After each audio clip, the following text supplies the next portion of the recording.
Atlantic Ocean holds secrets in its depths that humanity may never fully understand or uncover. Among the most chilling tales of maritime history is the vanishing of the United States Navy collier Cyclops, which remains the single largest loss of life in naval history, not directly involving combat.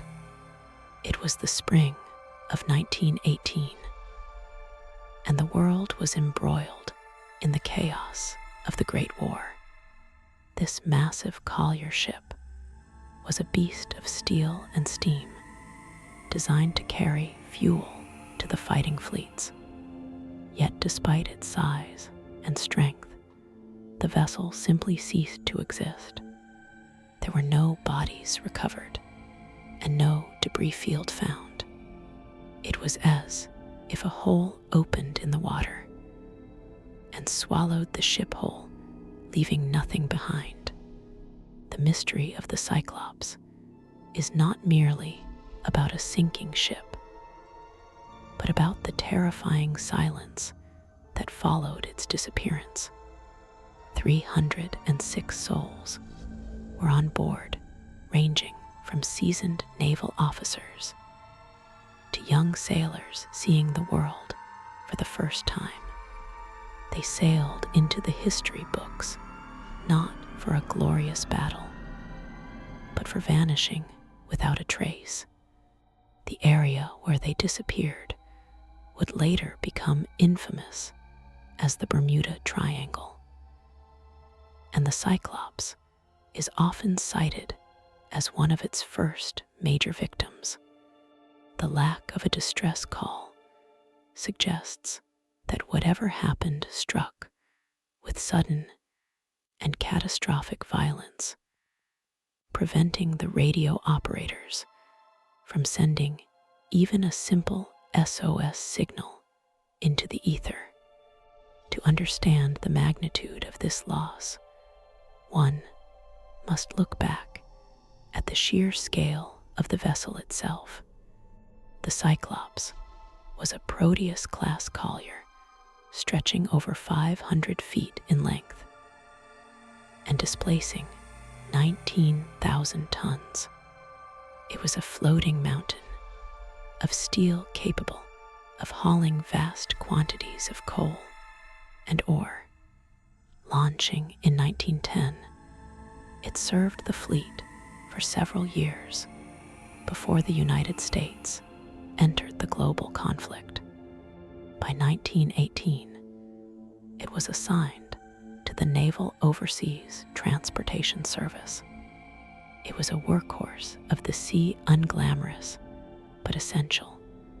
Its massive cargo holds were cavernous spaces that could swallow entire trains of coal, yet they would prove to be its tomb. Commander George Washington Worley was the master of this steel leviathan, and he was a man as complex and turbulent as the ocean itself. Born in Germany, he had changed his name and made a life in the United States, but rumors and suspicion dogged his steps. His crew often described him as an eccentric and harsh disciplinarian who was prone to walking the deck in his undergarments and a derby hat. There were whispers among the sailors that he was a drinker and perhaps mentally unstable. His leadership style created an atmosphere of tension and fear on board the ship long before they encountered any physical danger from the sea or the enemy. The journey that would lead to their doom began innocently enough with a mission to supply coal to British ships in the South Atlantic. The Cyclops sailed to Brazil, where the crew enjoyed the warm weather and the vibrant culture of Rio de Janeiro. However, the mission profile changed for the return trip to Baltimore, Maryland. Instead of coal, the ship was loaded with over 10,000 tons of manganese ore.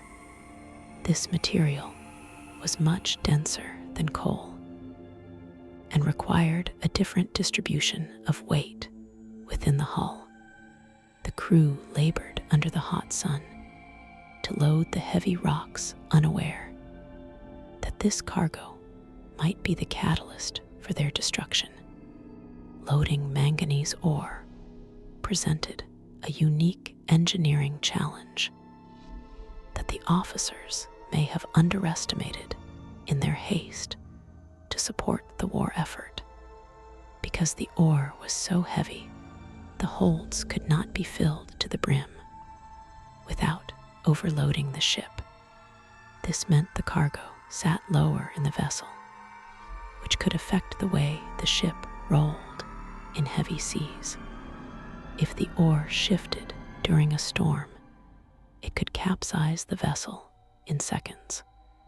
Furthermore, the Cyclops had a reputation for having a rocky roll, even with a normal load.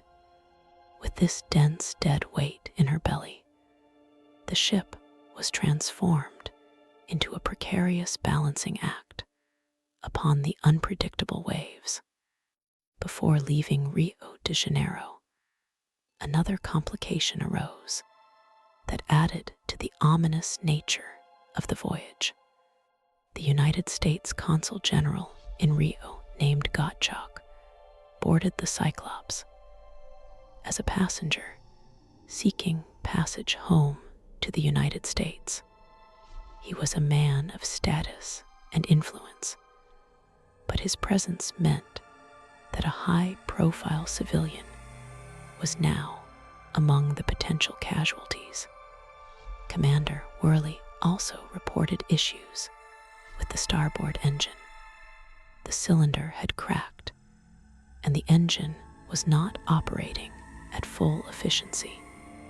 Despite this mechanical handicap, the decision was made to proceed. The ship was limping before it even left the safety of the harbor.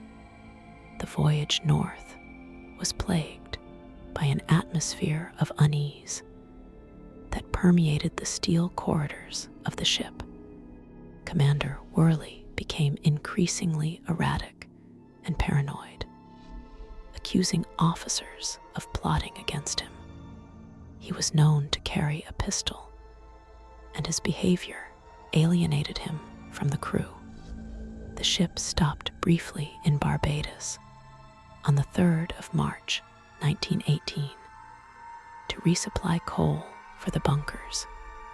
This would be the last time human eyes would see the Cyclops and her crew.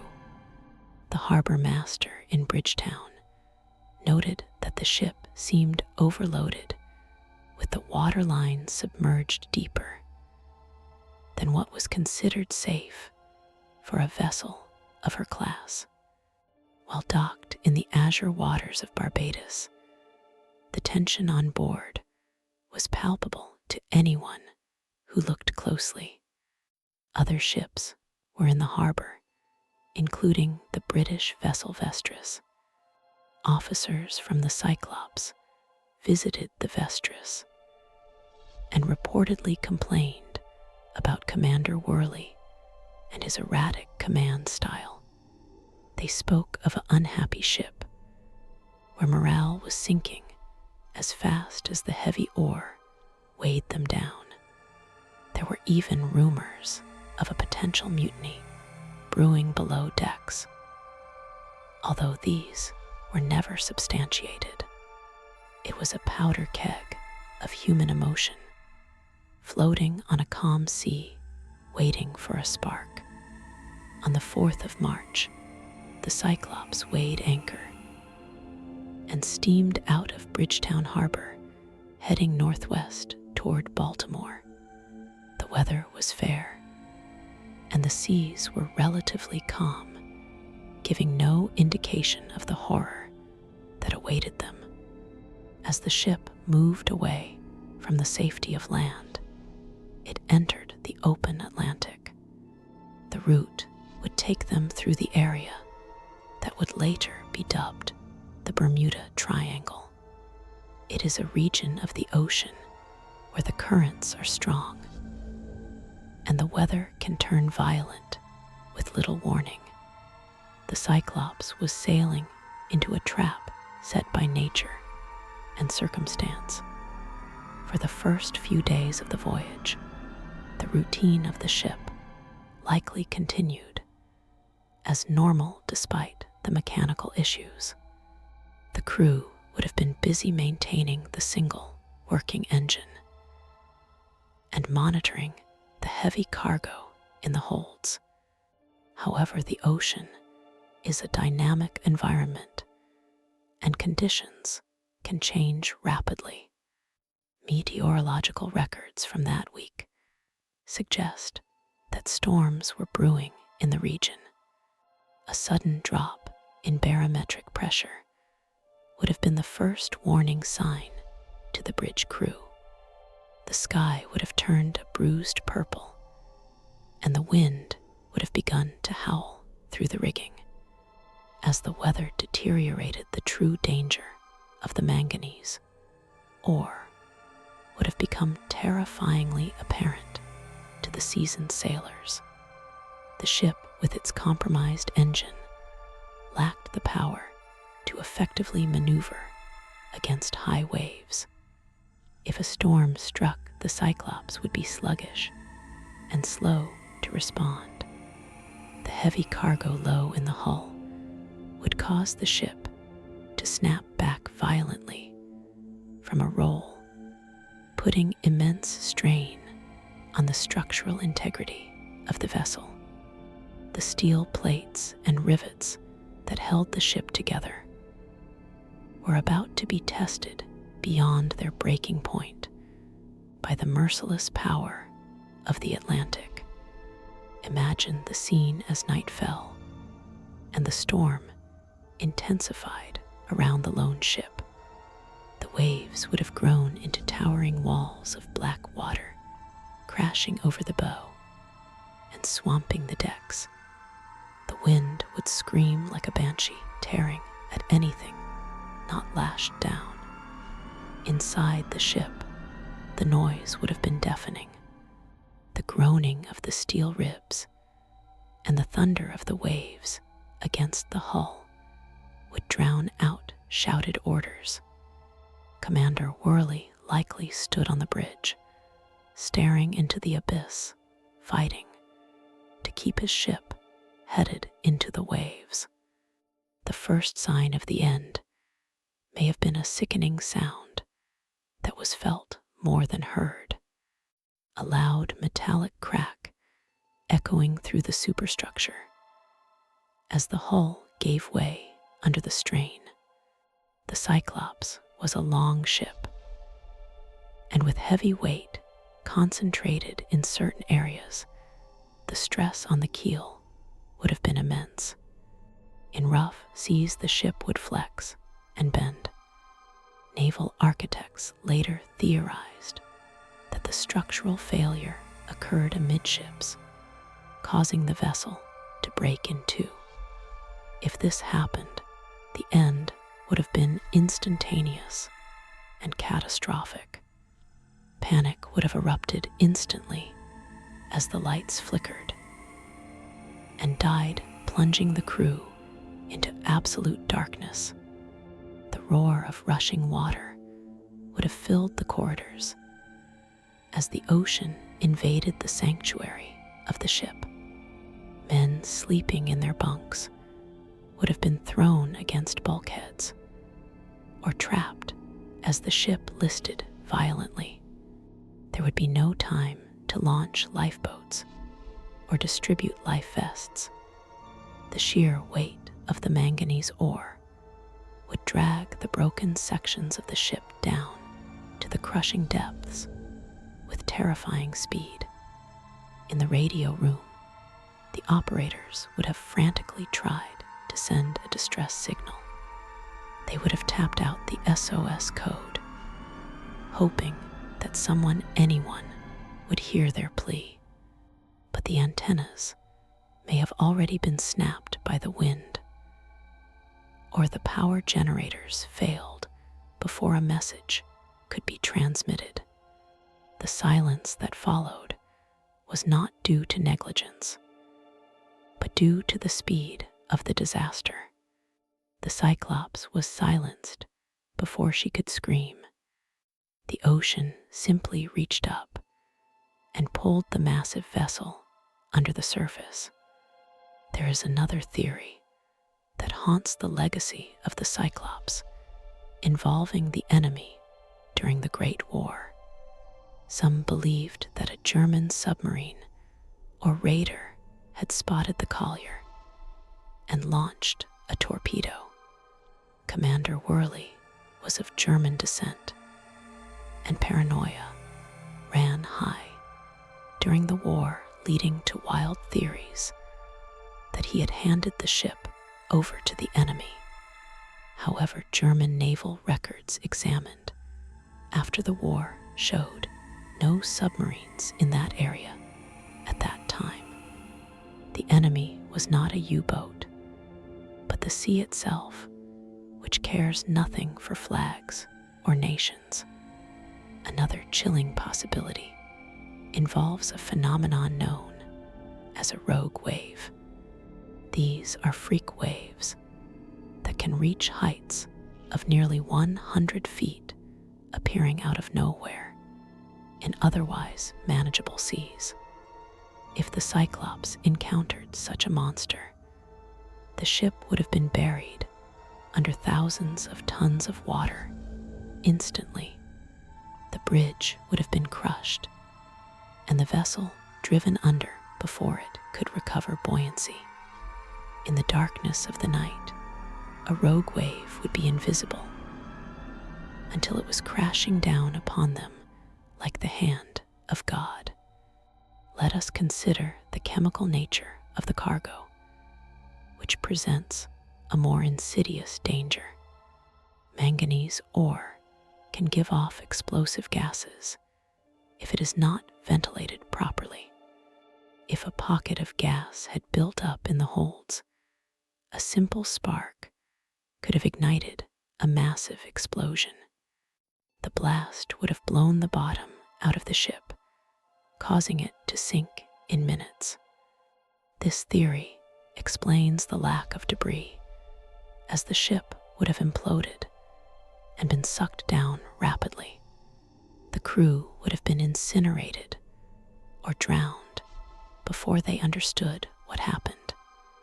Regardless of the specific cause, the final moments of the 306 men on board were undoubtedly filled with terror.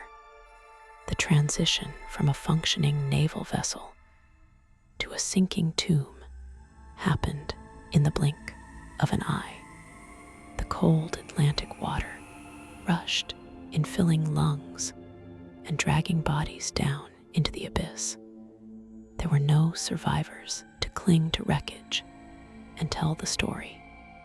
The ocean's surface churned and foamed for a few minutes, and then returned to its rhythmic indifference. The Cyclops was gone. Back in the United States, the families of the crew began to worry as the expected arrival date passed.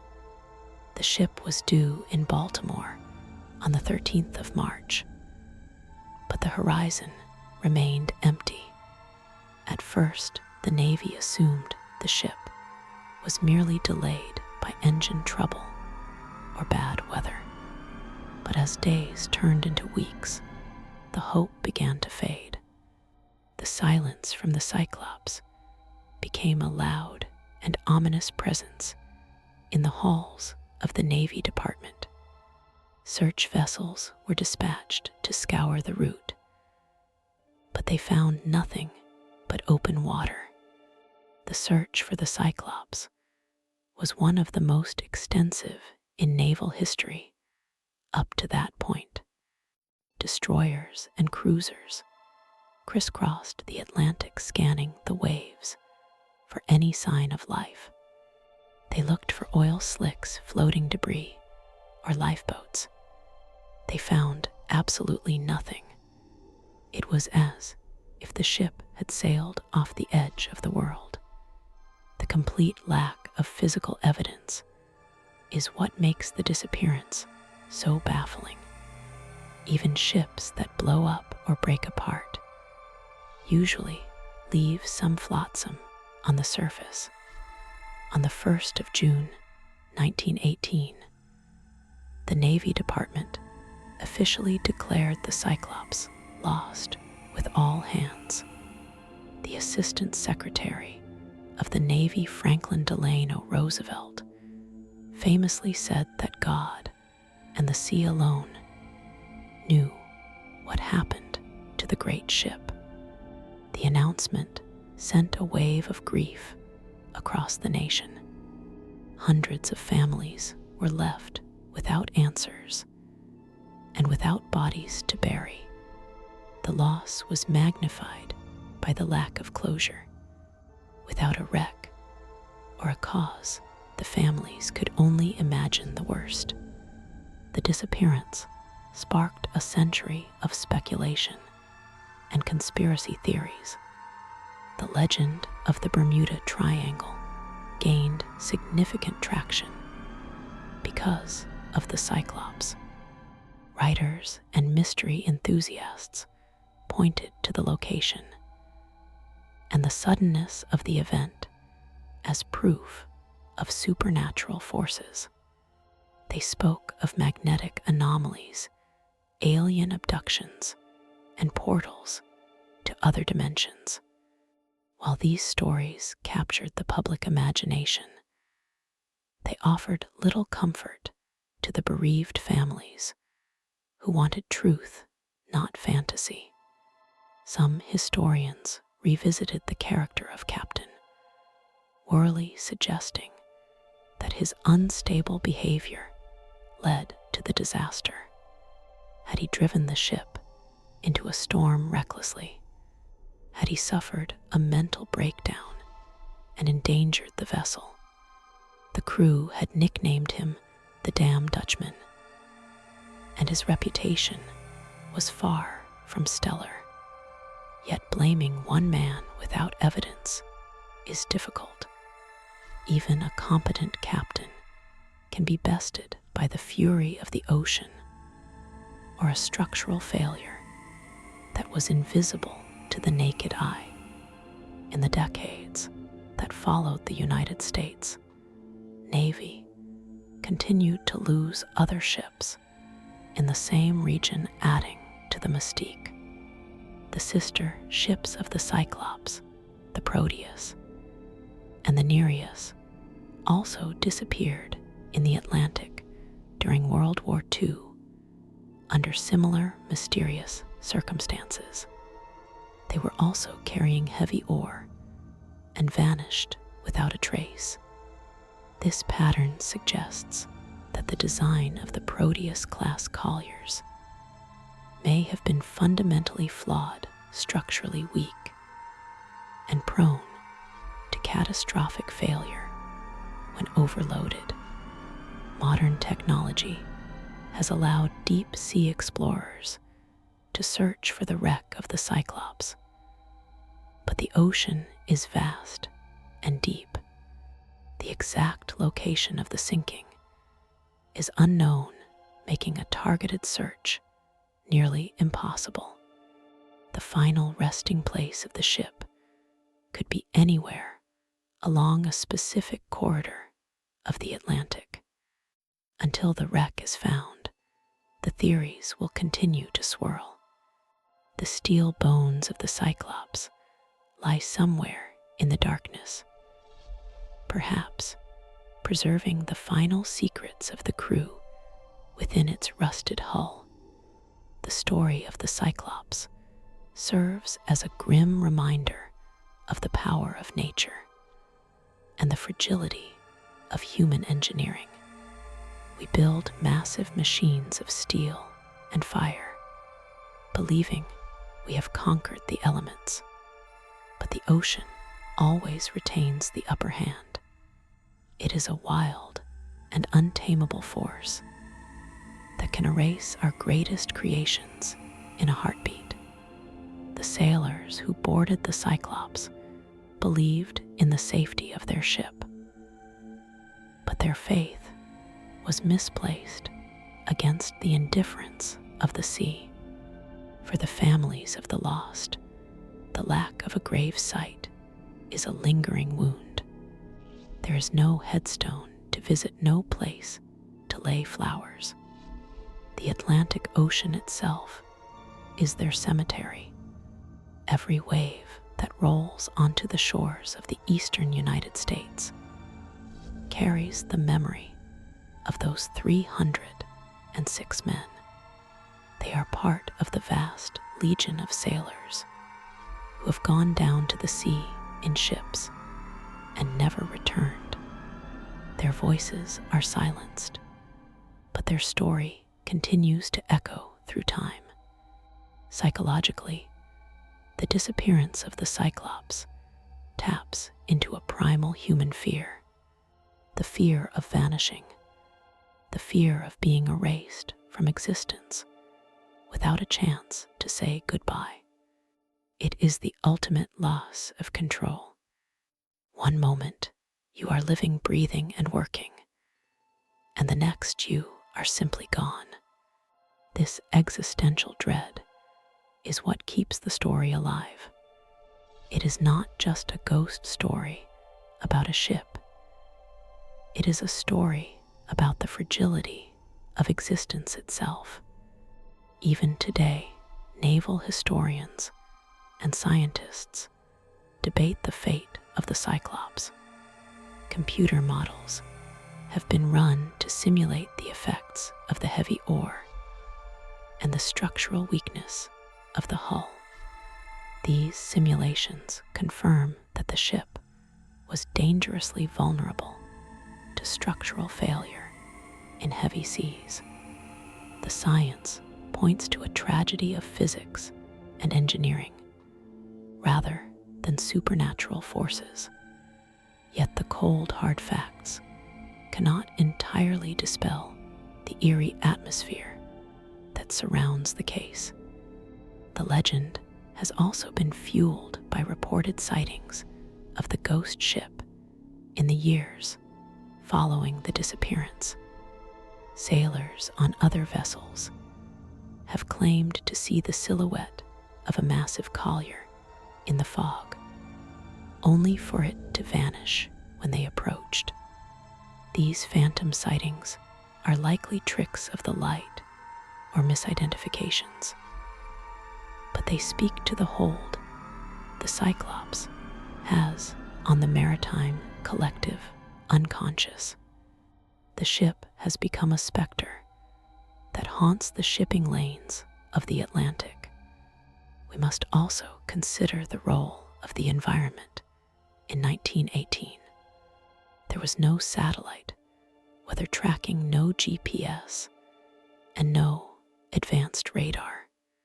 Ships sailed blind into the vastness, relying on barometers and the sky to predict danger.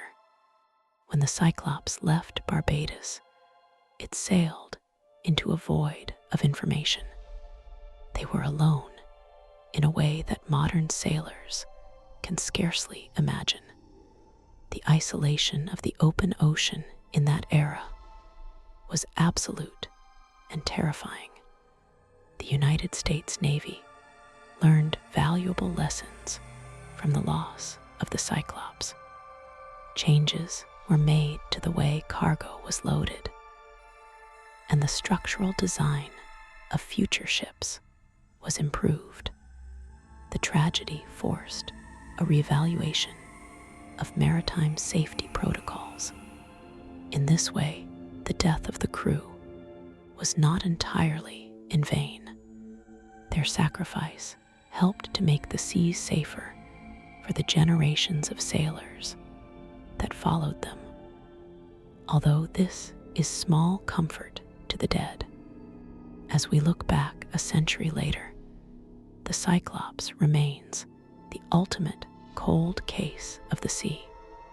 It is a puzzle with missing pieces, a narrative with no ending. The image of the massive ship steaming away from Barbados into the twilight is the final frame of the movie. What happened after the credits rolled is a story written in water and blood.